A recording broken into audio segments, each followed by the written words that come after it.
we love watching Dave Klemmer in that last game. How do you think he's coming along, mate? He's really starting to stir it up with the big guys. Yeah, I think his development's going really well. You can't forget like how young he is. I think he's only just turned 20, and obviously to come into this competition and perform at the level that he has, it's a credit to him, because I know how hard he's worked. He's suffered a couple of injuries, and coming out of that 20s compo, we all seen how good he was, and yeah, to keep that hunger and to keep his work ethic the way he has, I think it's a credit to him. What's he like as a player? He's obviously a massive bloke, but he's a pretty aggressive sort of dude, isn't he? Yeah. Well, obviously you guys see him on the field. It's not hard to figure out what his strengths are, and he certainly plays to them. You must be very proud of the way those guys played in that Origin game, particularly the halves where Laurie gave them basically license to run the whole thing. Yeah, both being friends and sort of spending like 2.5 years with them now, I was immensely proud of them. They did themselves a family in the club.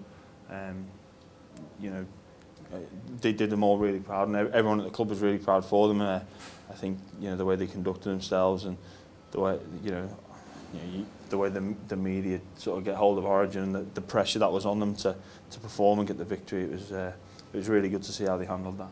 Was it tough on you guys though to go without them for that match against the Roosters and pop that loss? Well, I think you'd rather them be in the team than not be in the team, obviously. So we had to make a few adjustments there, and I still think against the Roosters we give ourselves an opportunity to win the game, but in the end they were just too strong for us. Coming up against a good team and with a point to prove, it was always going to be difficult. And the guys that came in, I thought, did a really good job. And it just wasn't our day. Sometimes sports like that, and I think that was the case last Friday or 2 Fridays ago. Talking about that other Josh, how much are you going to miss him on Friday night? Josh Morris, he'll be a big loss for us. I think he's been I think he's since I've been here, he's played pretty much every game with me, minus the Origin games, and he's his experience and his leadership qualities are really good too, which will be a loss. So we'll all have to step up and do our little bit with missing him. And obviously, the strike power and speed that he possesses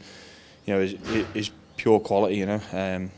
So we probably will miss it, but again, the door will open for someone else. It gives someone else an opportunity. There's, as I said the other week, when the blokes were missing through Origin, the door opens for someone else, and this, I think probably Kristen will get a decent run at first grade, which is what he's been wanting to do since the start of the season. So and you couldn't think of a better replacement than him. Looking forward to Friday. What are you expecting from the Seagulls coming back from that loss against Brisbane last week?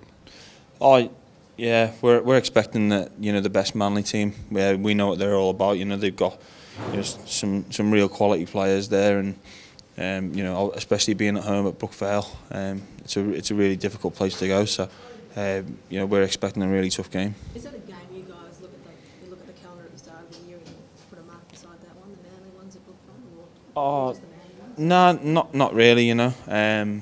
Obviously there's a bit of history between the clubs with coaching staff and whatnot, but as a player, you just I don't single out any particular games really. When it comes, you start the preparation today or yesterday even, and take it from there.